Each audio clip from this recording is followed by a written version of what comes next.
Was Heather going to be on today, Sarah? She's supposed to be.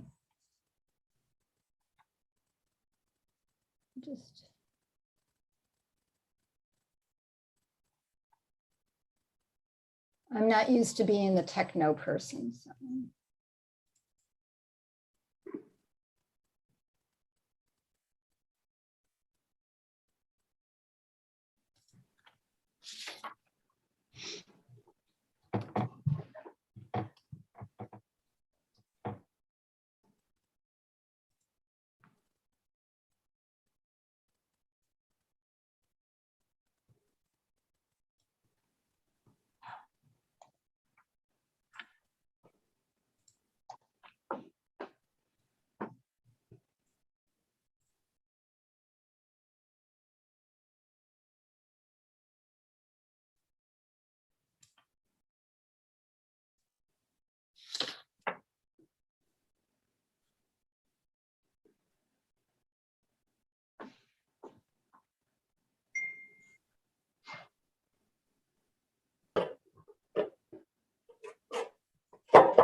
All right, what time do you guys have? 11:01. I'm not seeing that it's actually.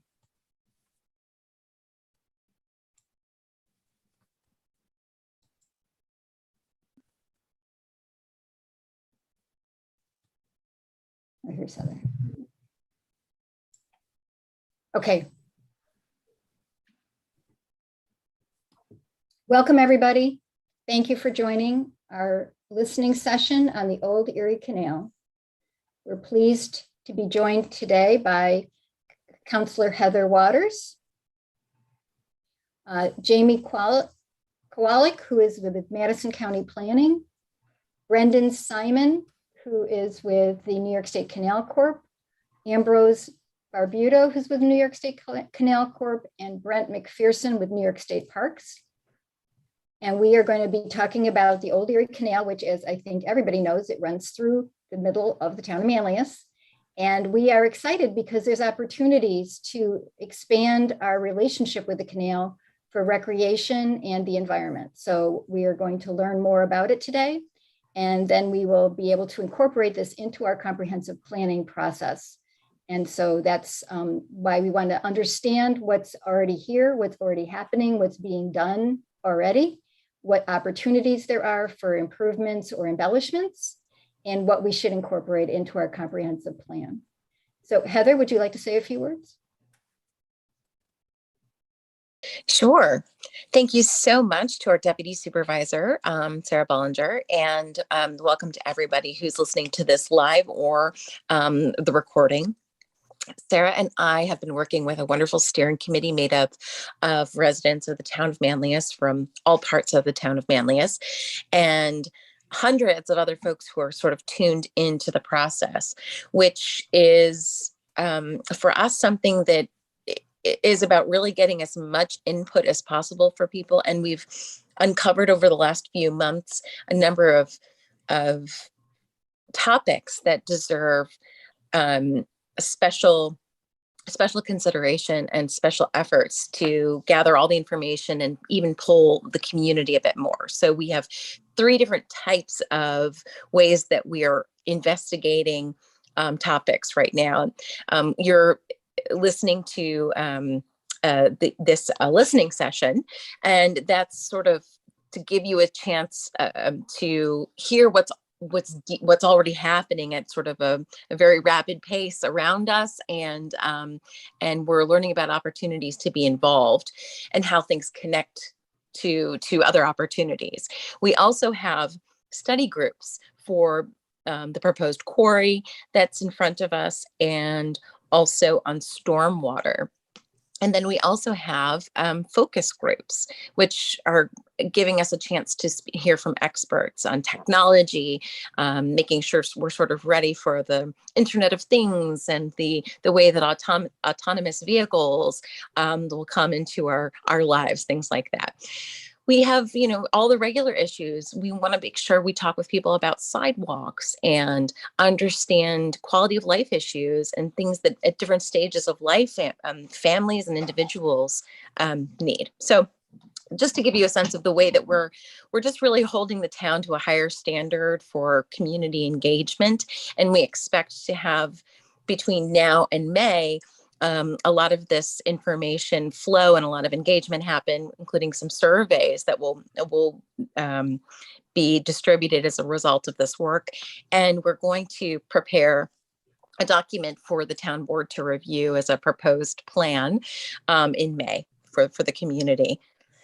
That's where we are right now. And I want to thank our guests today because they've been working so hard on such a gigantic project with so much opportunity. And it's really exciting considering that the Erie Canal is part of our past, it's part of our present, and is going to be part of our future. Thank you very much, Heather. Jamie, would you like to kick us off and then we'll go from there?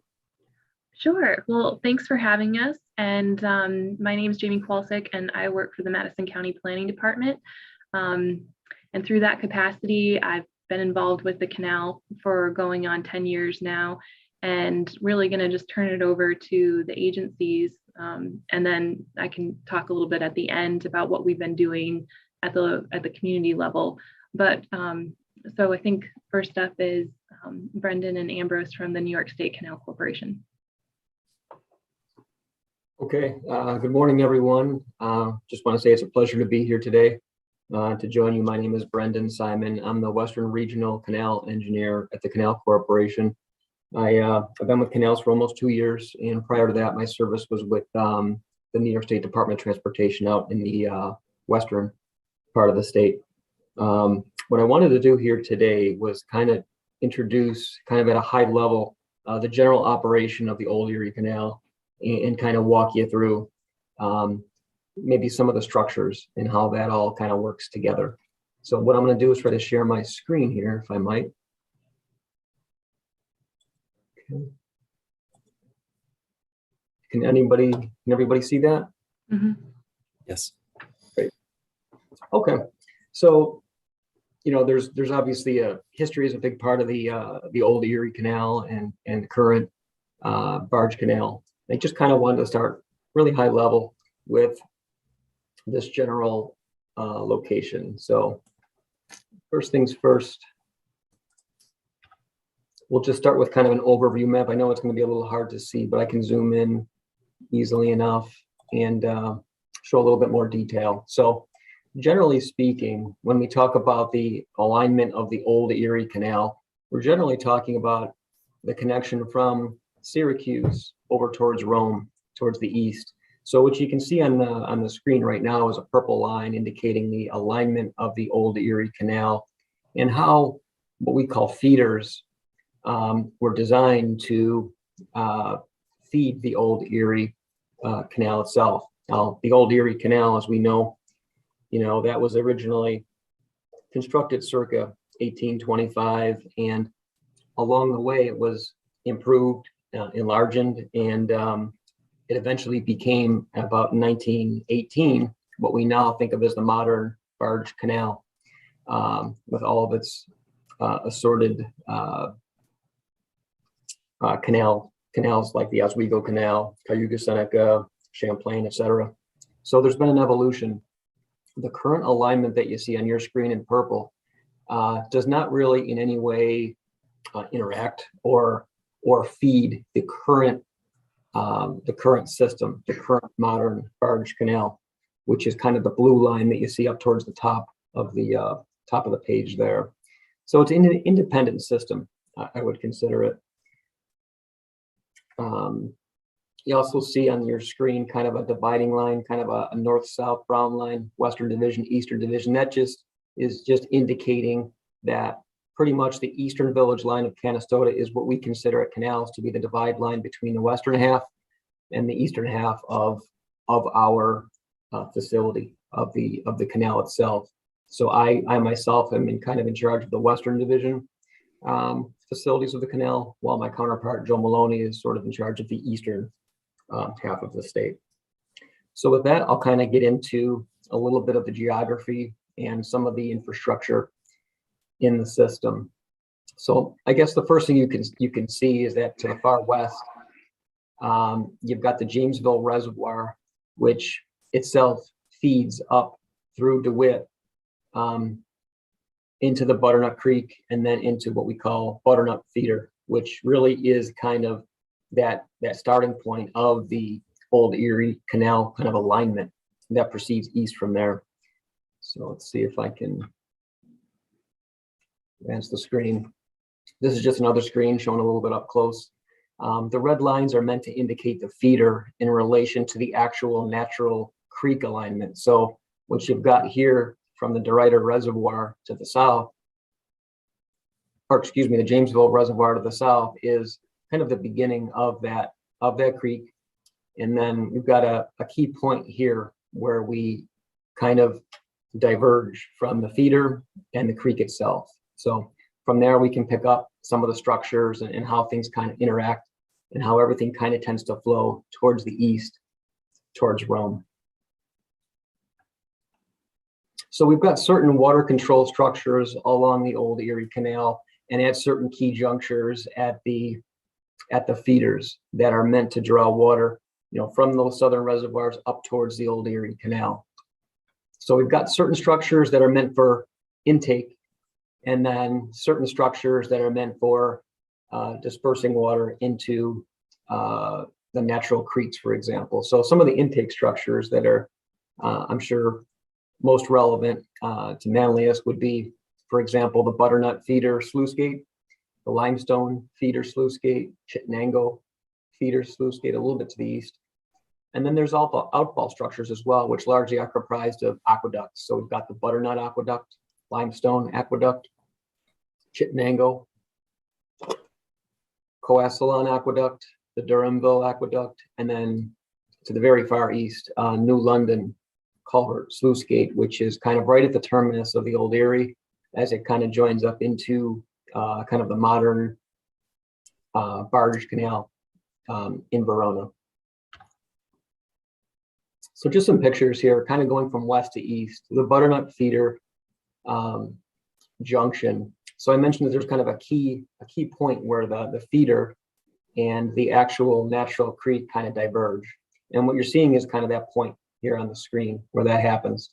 So typically what you have is a dam, a low-level dam that creates head for that water from the creek to proceed through the control gates. We call them sluice gates typically, or head gates sometimes, and where that would send in a very controlled fashion the water down the feeder and then into the old Erie Canal system. So this just shows the location of that. You can kind of see it largely submerged here, that low-level dam. This is a picture going back a number of years of that dam. So you've got the Butternut Feeder Sluice Gate, again, right at that same location. You kind of see that through the aerial of where that is in relation to the dam. The feeder in this case at this location is towards the west, and the creek is aligned just to the east of the feeder.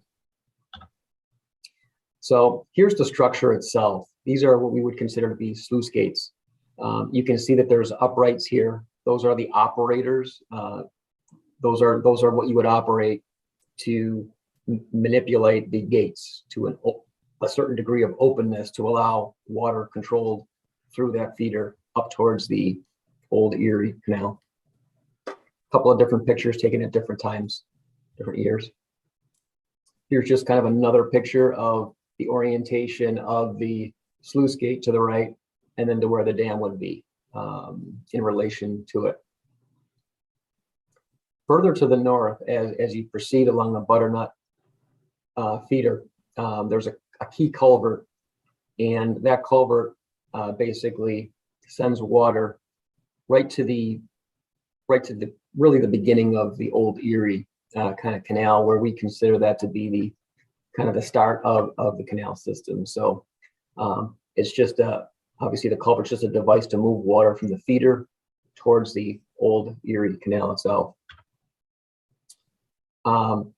Just about in that same location, in DeWitt, we see the Butternut Aqueduct. And aqueducts typically are meant to do kind of a couple of different things on our system. They can really perform almost 3 missions here, as you can see in the map to the lower right. There's a conveyance for pedestrians and bicyclists on a towpath. There's the actual concrete flume for navigation, and there's a means to dispense water or waste water down into the actual natural creek. In this case, Butternut Creek. You can kind of see it here. That would be one of the ports that we'd be able to control to send water down to the creek below. So that's the Butternut feeder as part of the system. So that would be kind of towards the west and would feed water progressively towards the east, towards Rome. So the next logical point that we would want to look at from a feeder standpoint for the old Erie is the limestone feeder. So this kind of shows at a glance kind of a key point here. This is the old Erie alignment. And what you've got is where kind of in Fayetteville, where everything kind of comes together. You know, you've got the feeder itself, which in this case is going to be oriented to the east, and then the creek, which is oriented to the west. You've got what would be the sluice gate setup and the dam. So the dam would be to the west, and the sluice gates would be to the east, kind of opposite the way that Butternut Creek was oriented, but same general idea. So there's a control mechanism here and the ability to control water through the feeder to the old Erie Canal. And here's a picture of the aqueduct itself.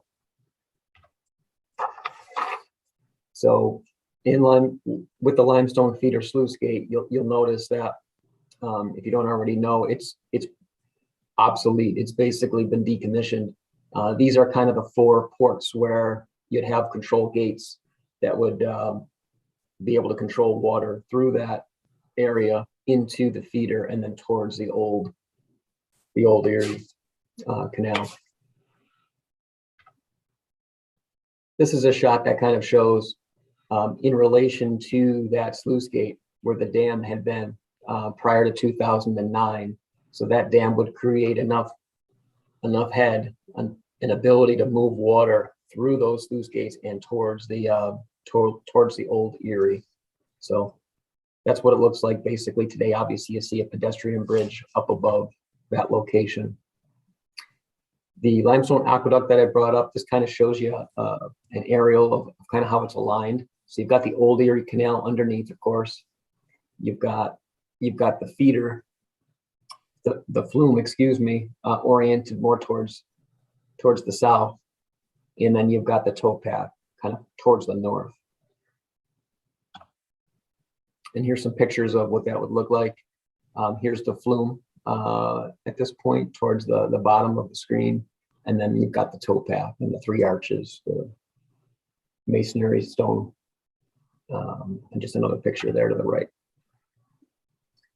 Progressing towards the east along the old Erie would be the next feeder in our system, and that's the Chittenango feeder, which actually is supplied water from Cazenovia Lake and Erieville Reservoir further to the south. This graphic kind of depicts the orientation of the sluice gate to the right, and then where the dam, the fixed crest dam, is located a little bit to the west. So here's an aerial that shows kind of that key point again where things diverge. We've got the feeder here to the east that goes right to the old Erie near that museum, and then towards the west you've got the actual natural creek, Chittenango Creek itself, and where that intersects with what would be the aqueduct. So this is the dam that creates that head that allows that water to be sent towards the feeder, the Chittenango feeder.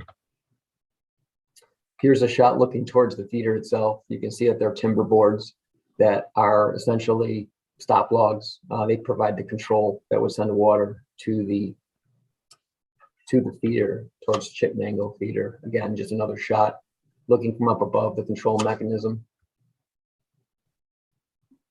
And then here's a shot of the aerial of the aqueduct at Chittenango. We'll often, in the spring and in the fall, we'll often control through ability to open and close those ports on the aqueduct. We can control the level of the old Erie, headed towards the east, towards Canastota Village. So this is kind of the key location for us from a water management standpoint. This is just a shot looking at the aqueduct, of course, Chittenango Aqueduct. And then here you can see, in particular, some of those mechanisms that control the openness of those waste weirs, if you want to call it that would allow water to go down to the natural creek below. And then as we move along the old Erie eastward, we've got Coasalan Aqueduct, a little bit different design, but similar function. As you can see, again, there's a component here for pedestrian bicycle traffic. There's the flume itself, and then there's the creek below. And that ability that you can see in the upper picture here and a little bit to the picture at the bottom, an ability to control flow from the flume down towards the natural creek.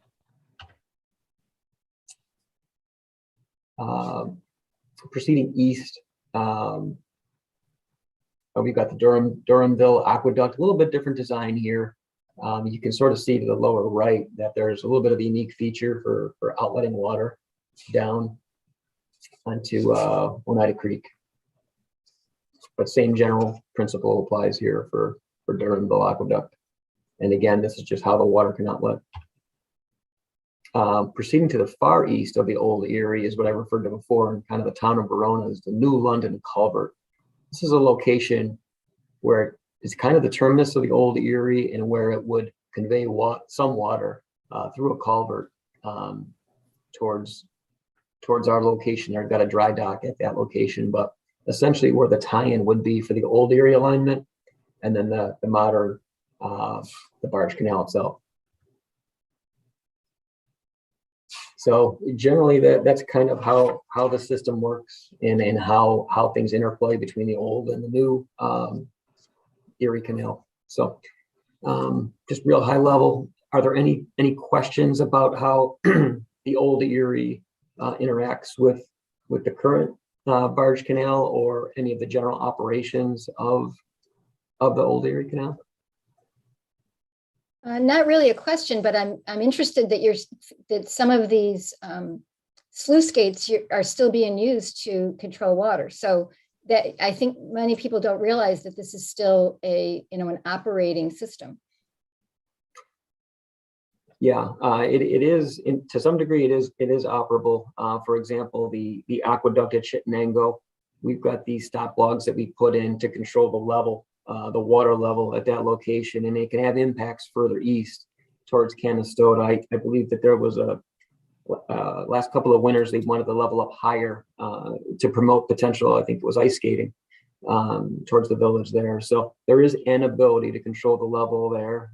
It's certainly not, the system isn't functioning as initially designed 100%, obviously, but it is functional.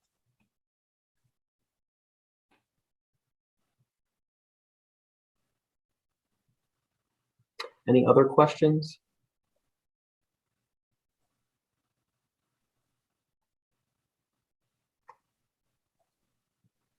So Ambrose, do you want to add to that?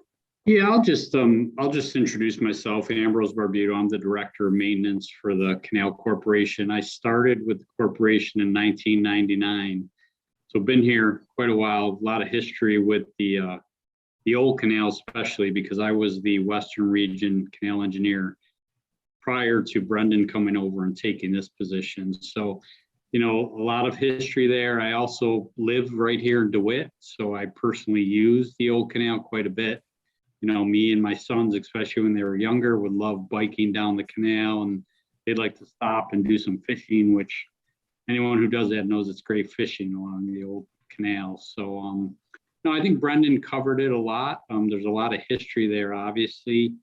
I see people obviously using the trail quite a bit, some kayakers using the water. So it is a great resource right here in, the heart of a populated area. I guess that's it, unless anyone has any questions for me. I think it's a good point to segue to Brent McPherson, and he's the New York State Parks Manager of the Old Erie Canal State Historic Park. Thank you, Jamie. Thank you, Sarah. As Jamie said, I'm the Brent McPherson. I'm the manager of the Old Erie Canal State Historic Park. I have been the manager since 2016. For those that don't know, in 1968, legislation was passed to actually create the Old Erie Canal State Historic Park. And then through 1977, New York State Parks began acquiring 34 parcels of property that make up the 36-mile linear multi-use recreational trail from DeWitt to Rome, New York. As the manager, I oversee the staff that maintains the canal throughout the year. We go from as low as just 2 of us here in the winter months, and we plow multiple parking lots throughout the corridor. And we swell up to 6 employees, which in the summertime, we begin in April, and we start getting the trail side ready for the mowing season, removing any hazardous trees. And we travel from DeWitt to Rome to mow the entire length of the multi-use trail. So we use a variety of different power equipment to do that, but we use what some folks on the trail may see quite often is our flail mower, which is similar to what the New York State DOT uses to mow their median. And we feel that that gives the users the experience of actually being on the canal when it was being used for commercial transportation of people and goods.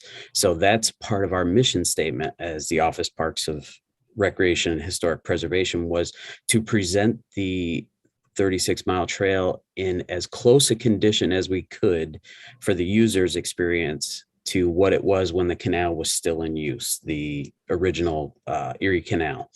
So we mow that throughout the summer. We mow the multiple picnic areas and parking areas throughout the 36-mile corridor. Specifically in the town of Manlius, there's about 6.5 miles of trail. So it's a robust area that the town of Manlius comprises of. And within that 6.5 miles, a half mile approximately is paved recreational trail. And then the rest is a limestone stone dust material that seems to be holding up extremely well. Works well for bikers, equestrian. A lot of the uses Ambrose spoke about: biking, hiking, fishing, horseback riding in the wintertime, as long as the snow allows. It's also a New York State snowmobile corridor trail, so that runs from the length and is groomed for snowmobiling. We also allow cross-country skiing, snowshoeing, so it's got a lot of different activities. And I'm happy to say that for the majority of it, it's folks cooperate with each other. And it's, as Ambrose pointed out and Brendan had pointed out, and everybody that's been on the canal knows, it's a fantastic resource of historic preservation, as well as balanced with the ever evolving recreation of today. Bicycles are definitely different, and you see more and more styles. We've upgraded a number of portions of the trail to also accommodate people with other disabilities or people with other abilities, so that they can utilize the trail as well and obtain access. But as I said, in the town of Manlius, there is 4 established parking areas, which from west to east are North Burdick Street, then Manlius Center, North Kirkville Road, and then finally where our maintenance shop is located at the Poolsbrook Day Use and Picnic area. So we also have 3 pedestrian bridges within that area as well, which are at Fayetteville Feeder, which connects what we refer to as the Fayetteville Feeder Trail, which is operated under a memorandum of understanding with the Village of Fayetteville and leads patrons from the Canal Landing Park down to the actual towpath so that they can then access the 36-mile trail. Then we have another one at Green Lake State Park so that folks utilizing the parking area or staying in the park can actually access the trail as well and go off on an adventure and transport themselves back in time to what folks would see while traveling the heel path of the Old Erie Canal. And then we also have one at Poolsbrook, which serves the folks who want to park and or picnic and enjoy the day at Poolsbrook picnic area. They can then access the trail and go as far as they would like, because we are also part of the Empire Trail. So if they want to launch and try to get as much as they could and then come back and pick their vehicle up, that's perfectly welcome and encouraged. There is no overnight parking in our parking areas. Just want to put that out there so folks are aware. But it has hosted, I believe, Jamie, it was documented, people from 14 different other countries visit the Erie Canal. Yeah, the boat museum keeps a really good record, and they get people from multiple countries and of course all over, the states too. So it hosts folks from all over the world annually. Maybe not so much in the last couple of years, but we do have some end-to-end riders who have stopped in and asked where they could stay. But there's a multitude of activities, and as Ambrose alluded to, those who are interested in fishing in the canal, being here, I was a park worker on the maintenance section in 2007 before taking on another role with parks before I came back in 2016. And the difference in the fish and the fishery is amazing. I've had folks tell me or seen accounts on Syracuse.com or New York State Up where individuals are catching northern pike in the over 2-foot range on the canal. So bass, carp, the fishery has become top notch. Most folks probably don't want me advertising that because you can catch some really good bass along the canal, but it's utilized by thousands of people, hundreds of thousands of people, honestly, throughout the area.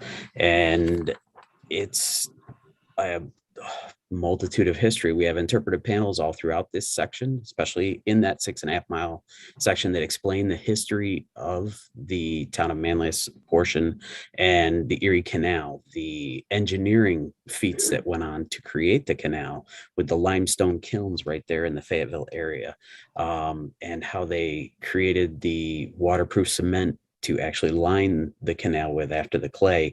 The Poolsbrook area was Peter Poole bought the land, 100 acres close to where Poolsbrook actually enters into what became the Erie Canal. He started a grist mill that then morphed into a store that was there for a long time that actually served the folks that were traveling along the canal on the north side of Poolsbrook Road. And then you have the wide water areas, which were created with the enlarged canal that allowed boats to turn around and travel back in the opposite direction of where they came. Those wide water areas are still there. Poolsbrook wide water area is a very good example, as is Fayetteville, where folks can actually get in there and boat around and fish. They're a lot wider. They're larger. They provide, again, just like the rest of the canal, it provides the recreational user a unique recreation experience. You can be just minutes away from Syracuse on the Erie Canal, but you're transported back in time while, walking alongside cornfields or areas where, a white-tailed deer might walk across the trail in front of you, or a beaver easily would swim by you, while a bald eagle frequently at Poolsbrook, I see mature bald eagles that just are soaring ahead. Wildlife abounds, fish abounds, reptiles and amphibian sightings continuously increase, and the canal provides a very unique experience tucked in to these once sprawling communities and still morphing and evolving communities along the Erie Canal that people don't expect. And I definitely didn't anticipate coming back in 2016 and seeing how it has changed for the better and for the enjoyment of thousands of users every year. And like I said, we travel up and down the canal. So we're there weekly mowing where especially those roads, like I mentioned, the parking areas at North Kirkville, North Burdick Street. My staff and I maintain all that. We mow all that weekly. The trail gets mowed approximately once a month with a big flail mower, and that also mows the canal banks. So that provides access for folks that want to get closer, take pictures, launch a kayak or a canoe from a different spot. And it keeps us quite busy with some of the challenges we're seeing are that, like I said, the evolving recreation that, we don't always have the forethought to immediately attack, but it seems to work out pretty darn well when folks just cooperate like they do on the trail. It's a great experience and a great opportunity for everyone, not only just the locals like Ambrose mentioned. And I know Jamie and many folks are frequent users of the canal, but also those folks that come for a once in a lifetime trip to travel the Erie Canal from end to end. And, on in the future with the Empire Trail, where they can not only go from Buffalo to Albany, but from New York City to Montreal. It's a really, really wild experience. And I hope folks are able to participate and partake in it for generations to come. Are there any questions specifically in regards to what we're doing at parks with the canal, or? I have a question about the Poolsbrook Park.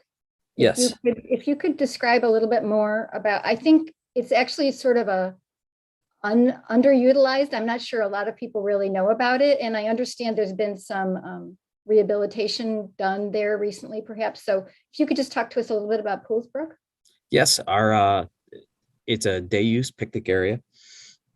And in 2018, 2019, the parking lot was renovated. It's now completely paved. There's a restroom facility that was installed and a complete renovation of the access trail that leads from the picnic area and parking area over to the towpath so that folks can access the towpath to utilize. There's a footbridge that was installed by New York State Parks when we took ownership to allow folks to get across the canal to then access either heading west towards the town of DeWitt, Butternut Ave, or as Brendan pointed out, the eastern terminus in the former, or just west of the city of Rome.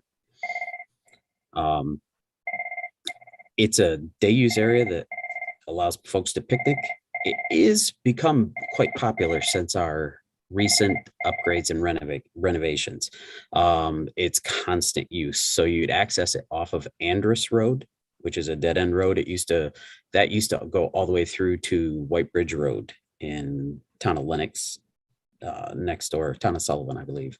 But Andrus Road, now you come in, you turn either right or left off of Poolsbrook Road, take your first left in Andrus Road. That's our entrance. And then that travels into the Poolsbrook picnic area, which also lends itself immensely well to launching a car top boat, kayak, canoe. It's a level ground.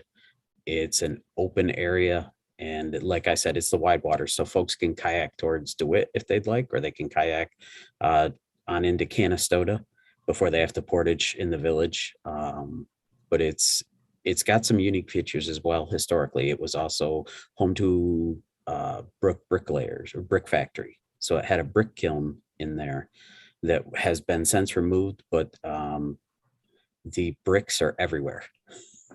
Whenever we excavate for signposts or for other structures, picnic grills, we can always count on coming up with some very, very nice red bricks that we can utilize somewhere in our park or our facility. But it's been there as a picnic area for generation after generation of families. And yes, recently the renovations did upgrade the parking area, which was a great improvement. And folks, especially during the pandemic, it got very well utilized. It was constant traffic, and we were very, very excited and happy to see it. Thank you. Heather? Thank you. Here, I'll lower my hand as well. I've been taking notes and doing things. That's why I'm popping in and out of video.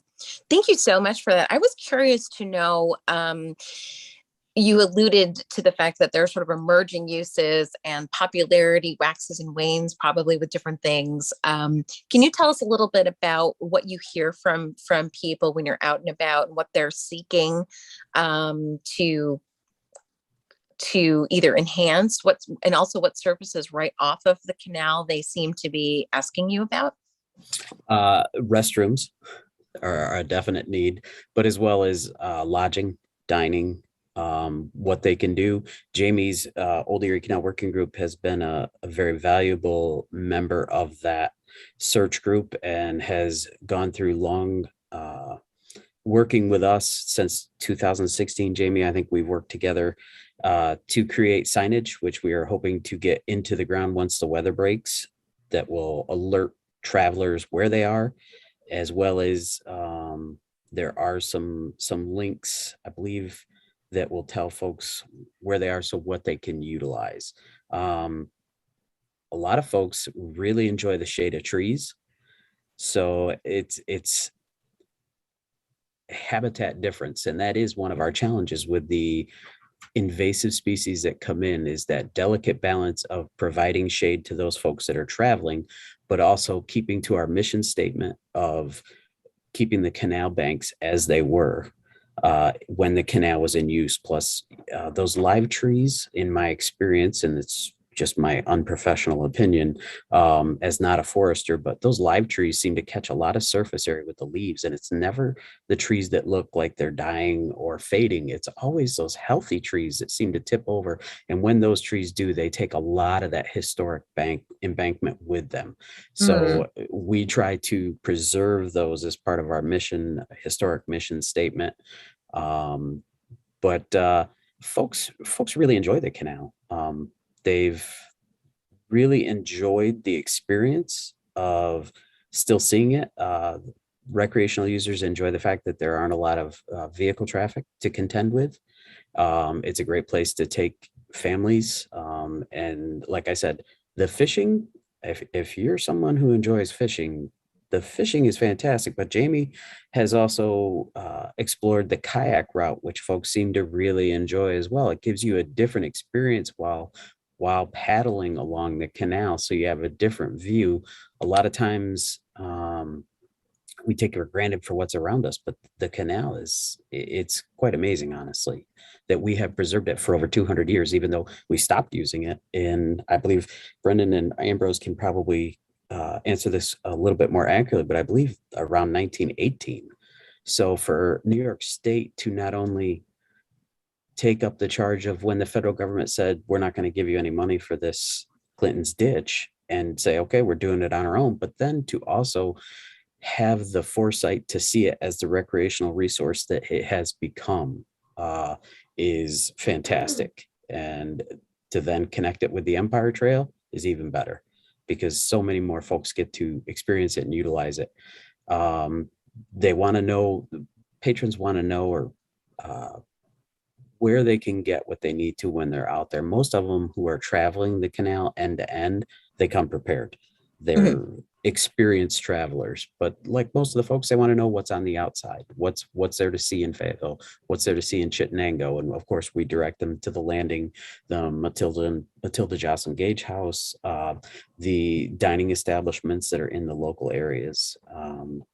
As much as we can. They don't always see us because we're out there. We're highly visible, but we're usually on equipment operating it, and flag us down, make sure it's safe when you approach, but we're glad to shut the equipment down and interact with our patrons. Have you ever had is there a volunteer force sort of that you work with ever as ambassadors beyond major events?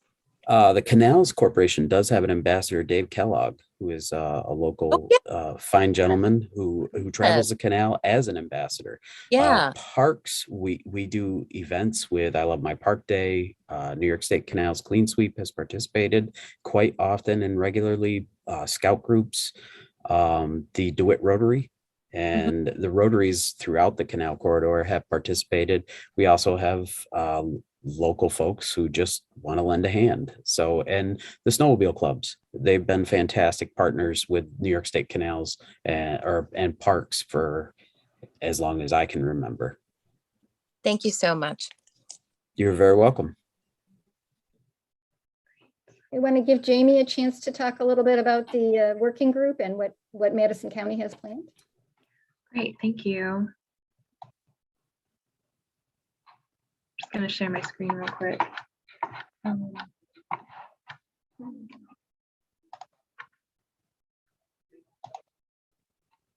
all right, just figured some pictures might be helpful for this, but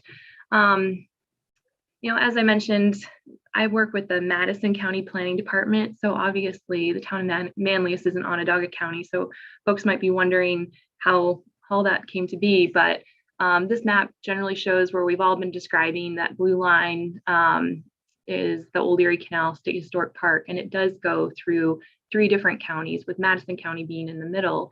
And like I said in the beginning, for about 10 years now, it started about 10 years ago, where you know, I started to engage with our communities on the canal and ways that we can utilize this historic asset, you know, for quality of life and economic development. And, you know, quickly realized that we couldn't just focus on our one segment, like we have to look at the whole system. And so that includes the 3 counties, the 5 towns, including Manlius, the villages along the corridor, as well as the 2 cities. So over time, you know, we've had a lot of different engagement from a lot of different communities, from different nonprofits, from just people in the community who are interested in the canal.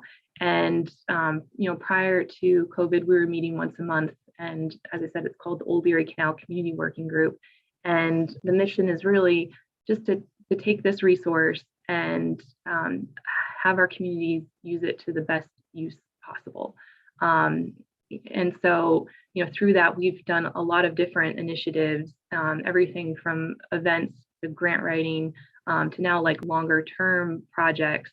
But what our focus, I wanted to just highlight 3 things that we're really focused on as the Old Erie Canal Community Working Group right now. And that's the waterway trail.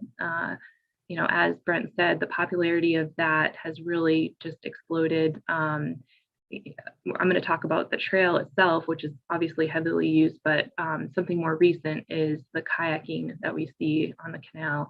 And the working group with our partners, such as the Chittenango Landing Boat Museum, put on a boat float event for 3 years. And that event grew to, you know, over close to 1,000 people actually at one of the events. So people really coming from all over. The canal offers just a unique recreation opportunity. It's, you know, flat, calm waters. So it's open to like all age groups and all experience levels with kayaks. It, you know, as opposed to like an open water body, it allows people to like go to destinations and see different sites. So kind of more destination based, which I think makes people interested in paddling it. So that's been something that we've really been focusing on, opening up access to that and supporting the agencies to help make that happen.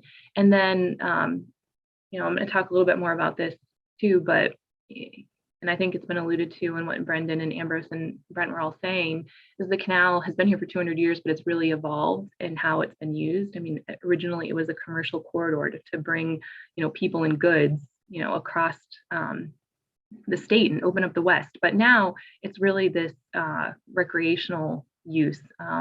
But taking that one step further, you know, not just recreating right on the path itself, but what are the land uses surrounding it, and have those land uses caught up to how people want to use the canal today. And so this picture you see on the right hand screen is a project that we're working on specifically in the village of Canastota, but it's certainly replicable for other communities too. And that's, you know, can we put, you know, have people live along the canal, have, you know, new housing, and, you know, we've been calling it pocket neighborhood in Canastota, but essentially just trying to, and as Manlius is working on their comprehensive plan, which then guides zoning, looking at, again, what those land uses are around the canal, and are they supporting the canal, and are they giving people the ability to use the canal on a day-to-day basis? Because what we find is a lot of people drive, obviously, to the canal right now, but there's places where maybe, you know, it could be more out your front door. And the third thing that we're working on is a long-term planning effort.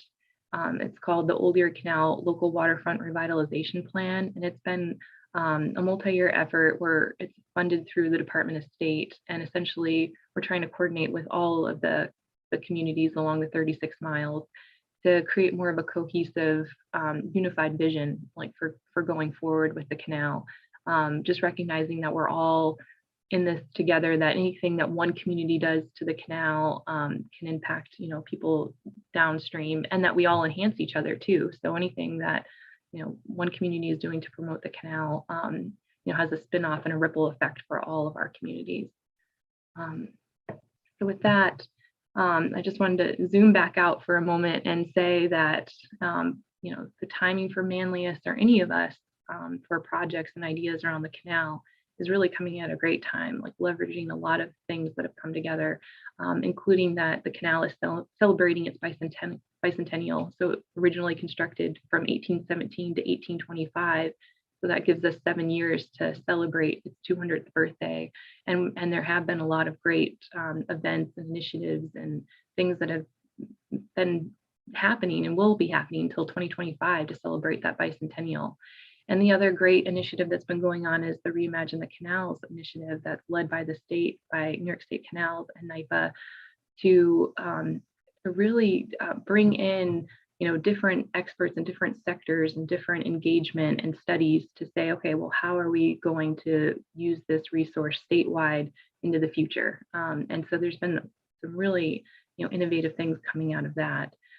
Including one of which is that pocket neighborhood that I was referring to in Canastota. And then the other thing is, the completion of the Empire State Trail. That was a dream for a long time that it could be complete. And for those not familiar, the Empire State Trail is the Erie Canalway Trail and the Hudson River Valley Greenway Trail.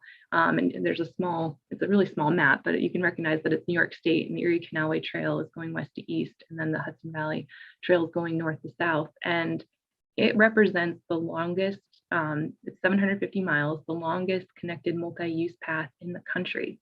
And as Brent said, 36 miles of it go right through our communities in the Old Erie Canal State Historic Park, paralleling the Old Erie Canal.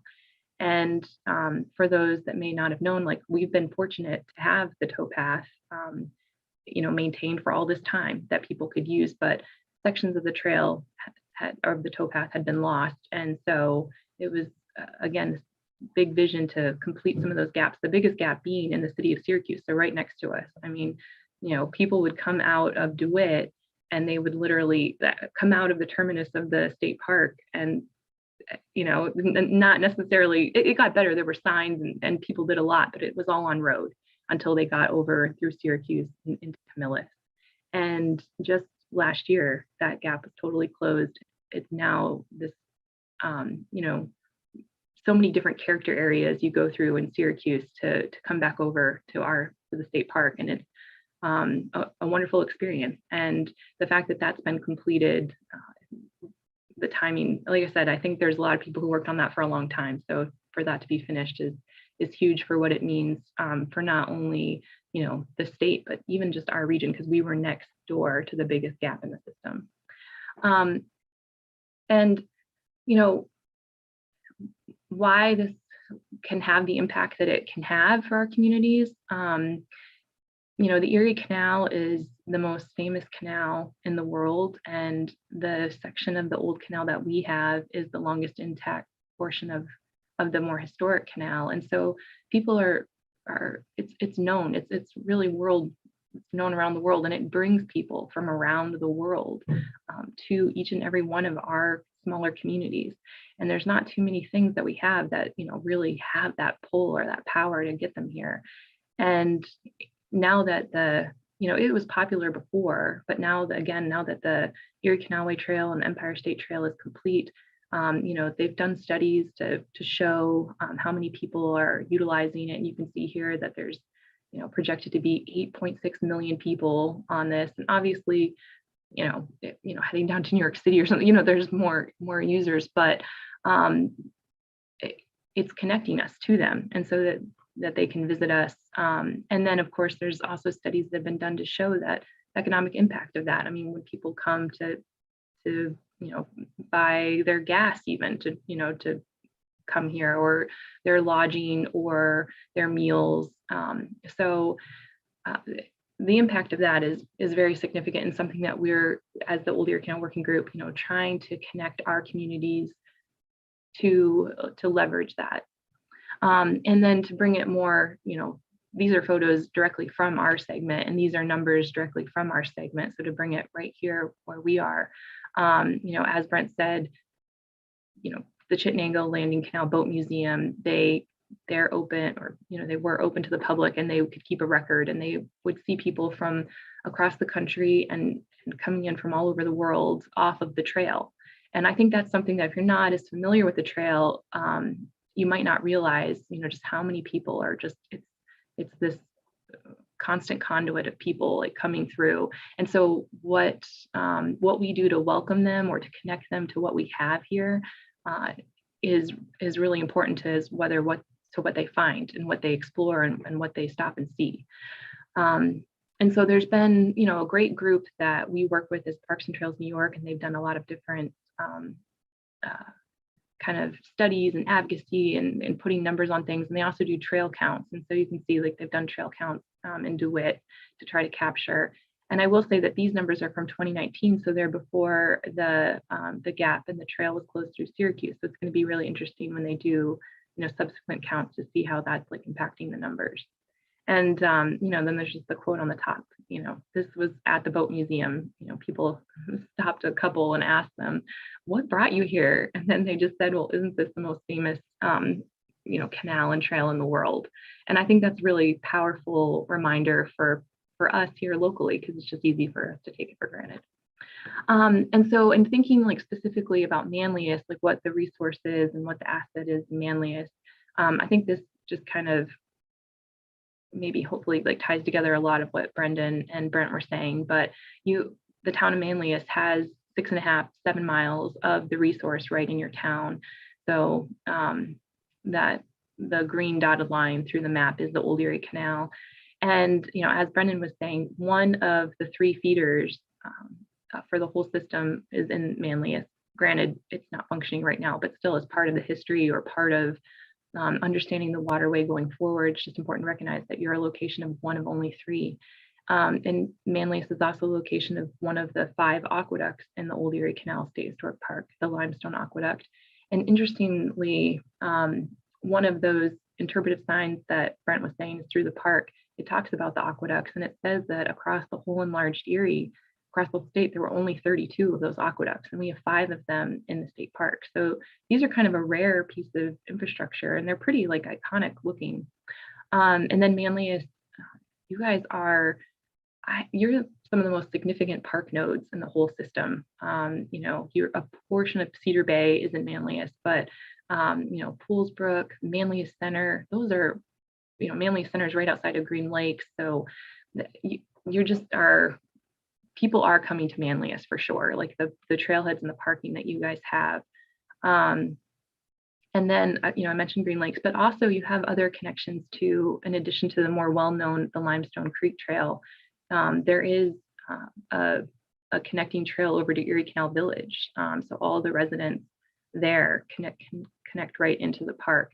And so thinking about where there might need to be other connections might be an example of some of the things to be thinking about.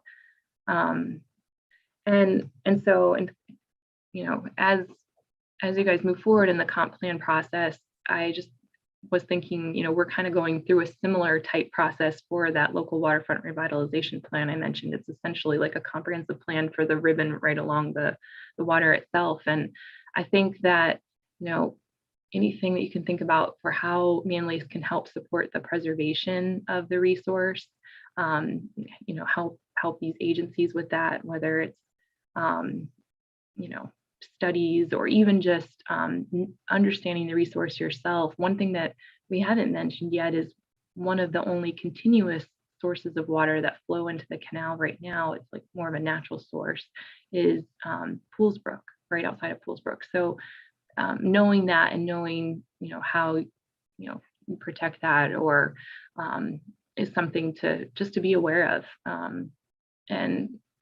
So that's one of the inflow sources of water for the canal right now. And then, from an economic development perspective, I think the more that you can welcome or orient people to what's available in the communities, is really important. For anyone who's been out in the corridor recently, we did work with Parks and Canals, and it was actually a New York State Canals grant that allowed us to fabricate the signs, but we installed a wayfinding sign at the Limestone Creek Trail intersection and the Old Erie Canal.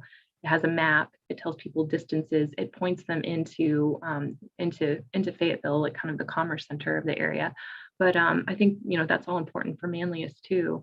And so again, like folks, I think there's two ways to think about the canal. Like thinking about it from a tourism visitor perspective and what Manlius would like to leverage that for or use that for, how they welcome and those tourists, and what they want those tourists to then go and see and do and experience or take away from their time in Manlius. And then there's the your residents.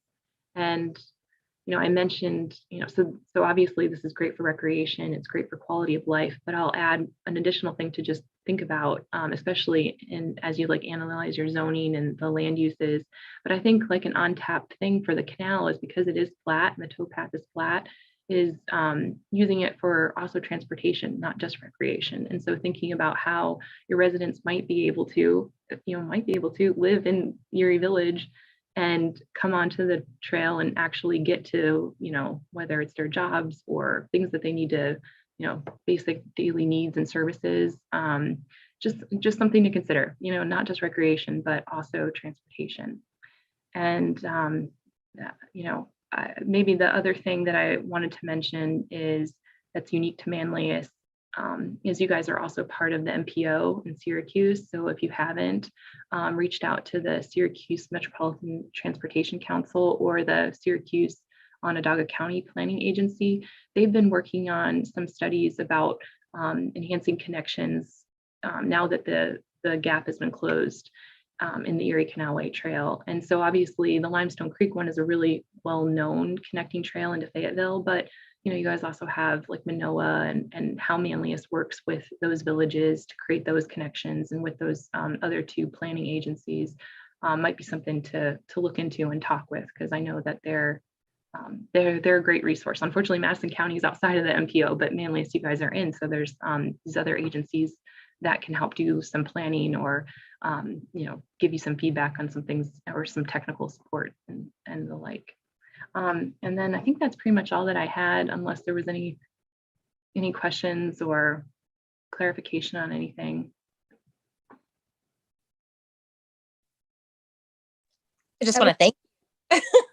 That's fantastic. It's really exciting. And wow, Sarah, when we think about transportation and traffic alleviation, we get excited, don't we? Well, I think we are actually running to the end of our time, so I do want to express our appreciation to our panelists. I think this was really informative, and I thought I kind of knew some stuff already, but I certainly learned a lot today.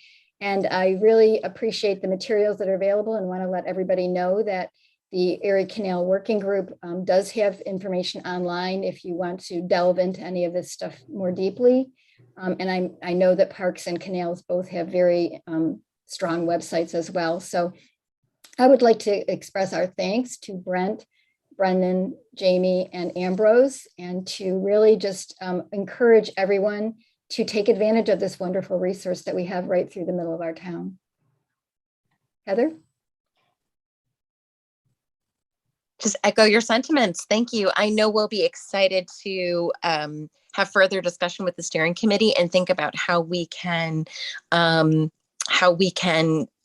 take part in the local waterfront revitalization project, but also think about the conversations that we can help support with the villages for these connector pieces. The Manoa piece is very interesting. I noticed on that slide that you had there, Jamie, that the Burdick Street pipe might cause an issue, and we want to be supportive of making sure those kayakers and folks that are using the waterway, the water trail, are able to do so in our town. And it's also inspiring me, I don't know about others that are listening, to make sure that I do the trail for those 36 miles at the very least. So thank you. Thanks for having us. Thank you. Thank you for having us. Thanks. Thanks, everyone. Have a Have good a day. wonderful day. You as well. Thank you.